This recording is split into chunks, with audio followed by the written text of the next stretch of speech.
Hello students, निश्चय IAS के current affairs programme में आपका स्वागत है। आज हमारे सामने जो टॉपिक है आप देख पा रहे हैं, कुरुम्बा कला क्या है खासियत। जैसे कि ये जो है भारत की जनजातीय परंपरा में से एक कला है जो कि दक्षिण भारत यानी तमिलनाडु के नीलगिरी पर्वत में कुरुम्बा जनजाति के द्वारा ये इस कला को बनाया जाता है। तो हम इस टॉपिक में समझेंगे कि इस कला का क्या महत्व है, इस कला का जो है भारतीय विरासत में किस तरीके से रोल है।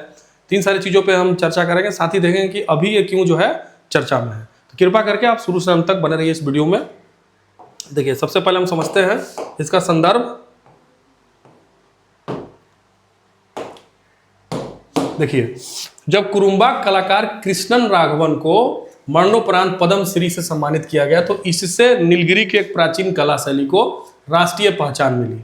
मतलब हाल ही में जो है एक इस कला से संबंधित व्यक्ति कृष्णन राघवन को पद्मश्री मिला है। तो इस वजह से जो है कला जो है चर्चा में आ गया और राष्ट्रीय जो है पहचान में इसको जो है एक वैल्यू मिली, एक इसको मान्यता प्रदान की गई।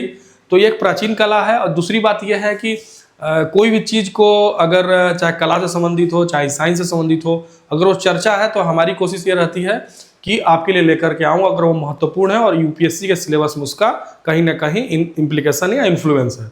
चूंकि भारतीय कला और विरासत से संबंधित एक चीज़ है तो इस पर हमने चर्चा करना जरूरी समझा, इसलिए टॉपिक में लेकर आया हूं मैं। और सीधी सी बात है कि जो चर्चा में है वो पर्चा में है, ये सीधी सी बात है। यूपीएससी का एक रूल होता है, लेकिन उसको जो है आपको पकड़ना होता है कि जो चर्चा में उसका यूपीएससी के सिलेबस में कहाँ तक उसका रोल है। तो इन्हीं सब बातों को ध्यान में रखकर हम आपके लिए टॉपिक लेकर आते हैं। तो इसलिए आप शुरू से अंत तक देखिए और जो है चैनल को लाइक और कमेंट करना या सब्सक्राइब करना ना भूलें। देखिए, अब आते हैं हम टॉपिक पर। देखिए, जब इस कला के 10 से भी कम कलाकार शेष हैं तो कुरुम्बा चित्रकला की 3000 साल पुरानी ये परंपरा विलुप्त होने की कगार पर खड़ी है।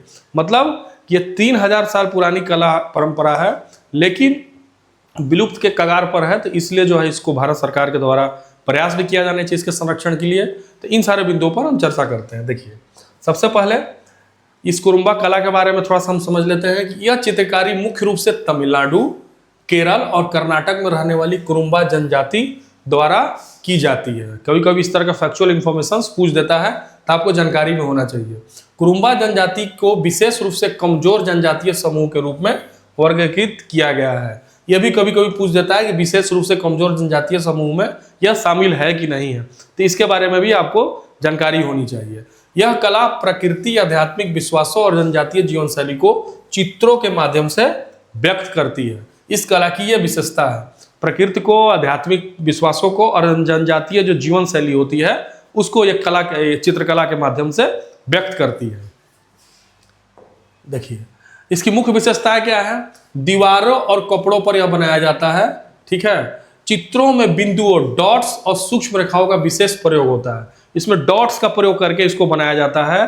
तो इसलिए एक बहुत ही महत्वपूर्ण कला हो जाता है क्योंकि डॉट के माध्यम से इस कला का रूप दिया जाता है। रंगों के लिए पारंपरिक रूप से प्राकृतिक रंग का उपयोग किया जाता है। ठीक है, जिसमें रंगों के लिए पारंपरिक रूप से प्राकृतिक रंग जैसे मिट्टी का प्रयोग करेंगे, पौधे का प्रयोग करेंगे, कोयला का प्रयोग करेंगे। इनके द्वारा जो है बिंदुओं, डॉटों को बनाकर हम एक पर्टिकुलरली जो है दीवार या कपड़ा पर एक रूप देते हैं। तो ये आप ऐसे समझ सकते हैं कि कितनी पुरानी यह परंपरा है और कितना इनरिच है। इसका जो मुख्य जो विषय होता है प्रकृति होता है, पशु पक्षी होता है, पेड़ पौधे होते हैं और जनजातीय जीवन होते हैं। ठीक है, अब देखिए सांस्कृतिक महत्व क्या है इस कला का। यह कला कुरुम्बा समुदाय की आध्यात्मिक मान्यताओं से जुड़ी है। स्पिरिचुअल जो है उनका जनजातीय समूह का जो स्पिरिचुअल बिलीव है उसको ये व्यक्त करता है। चित्रों में अक्सर देवताओं, जंगल, जीवन का चक्र को दर्शाया जाता है।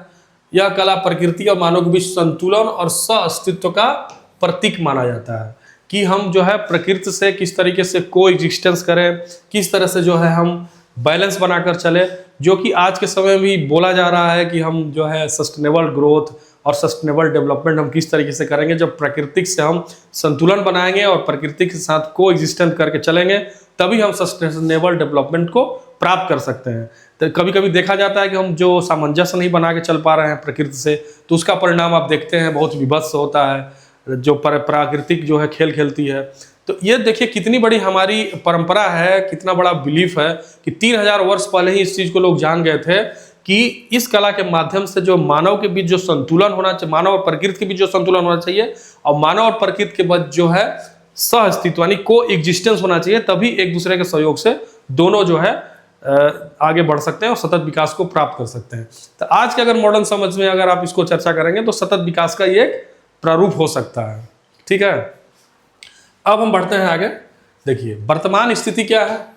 जब कुरुम्बा कला को जनजातीय सांस्कृतिक विरासत के रूप में संरक्षण दिया जा रहा है, कई कलाकार इस कला को कैनवास और आधुनिक माध्यमों पर प्रस्तुत कर रहे हैं, जिससे वैश्विक स्तर पर पहचान बना रही है।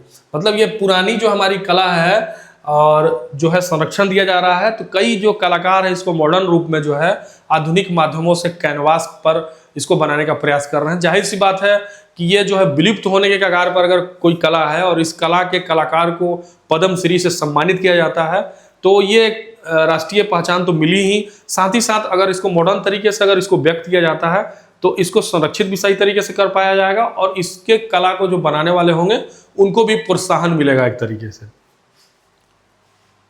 अब देखिए इससे संबंधित हम एक क्वेश्चन करते हैं। कुरुम्बा कला से सामान्यतः किस प्रकार के विषय चित्रित किए जाते हैं। ठीक है, एक है प्रकृति और वन्य जीव, दूसरा है जनजातीय जीवन, तीसरा है आधुनिक शहरी जीवन। नीचे दिए गए कूट का प्रयोग कर रहे हैं, सही उत्तर चुनिए। केवल एक और दो, केवल 2 और 3 और 1 2 3। इसका उत्तर जो है आप कमेंट बॉक्स में देने का प्रयास करें। जनरली आप लोग जो है उत्तर देते नहीं है, केवल वीडियो देख लेते हैं। इसका मतलब कि आप जो है क्वेश्चंस पे आप ध्यान नहीं देते हैं और बहुत ही जो है स्किप करके वीडियो देखते हैं।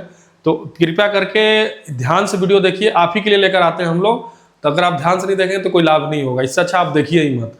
तो कहने का मतलब अगर आप देखते हैं तो पूरा देखिए और इससे रिलेटेड जो है क्वेश्चन का उत्तर देने का प्रयास कीजिए, तभी आपको टॉपिक को समझने में मदद मिलेगी।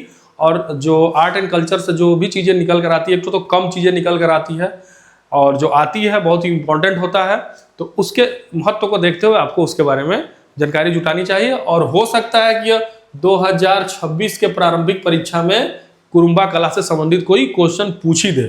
ठीक है, तो अगर आप इसके बारे में जानते रहेंगे तो आप इसको कर पाएंगे। ठीक है, तो आज के इस टॉपिक में इतना ही। मिलते हैं हम लोग नेक्स्ट किसी अन्य इसी तरह से रुचिकर और सिलेबस के अनुरूप टॉपिक के साथ। तब तक के लिए धन्यवाद। Thank you so much.